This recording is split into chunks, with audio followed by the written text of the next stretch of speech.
While we've been looking at these afternoon showers and storms across a good chunk of New Mexico the last few days, looks like we're starting to get our opportunity at a few of those out in the southeastern corner of the state as well. Certainly a few more clouds kind of building in this afternoon, and while the rains haven't been in every corner of the state, or at least the southeastern portion of the state, we have had a couple of pretty heavy downpours. Now, I want to draw your attention to what's happening here. The general movement of the entire shower line is towards the north, but that is after the showers are forming.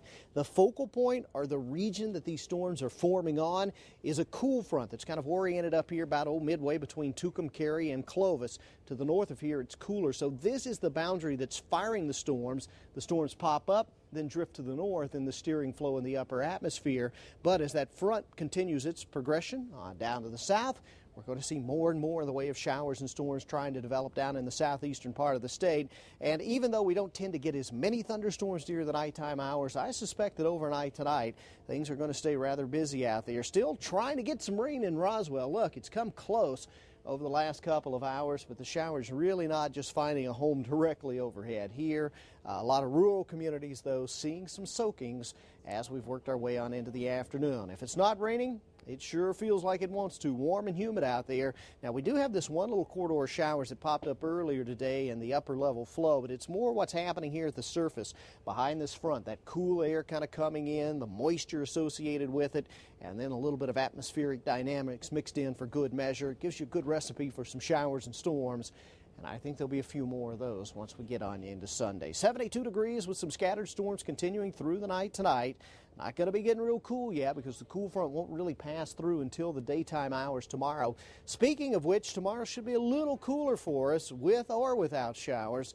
I'm forecasting a high temperature of 85 degrees, but there will be some scattered storms kind of hanging around the area now. 84 degrees, a little deceiving in Roswell. We have had a brief shower near the temperature reporting station here, and of course we've got some cool outflow from nearby showers, but here's the reality of what's going on in the southeastern part of the state. Carlsbad at 101 right now, 97 in Hobbs, so it is certainly hot out there.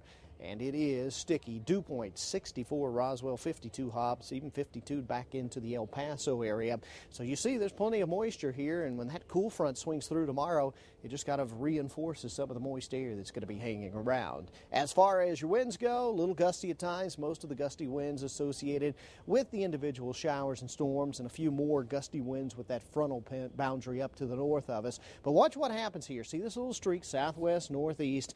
This is kind of the squeeze play between low pressure that has really just kind of faded away to the north and high pressure, which isn't necessarily moving in but kind of redeveloping on top of us right now. But underneath it all, there's still some activity to speak of, and that's why we keep scattered showers and storms in our forecast right on into tomorrow. Afternoon highs are certainly going to be cooler across the board than they have been. Those afternoon showers and storms may fire again on Monday before things take a little bit of a breather. Speaking of breathing, we'll be breathing the hot air. Look for temperatures to stay elevated this week.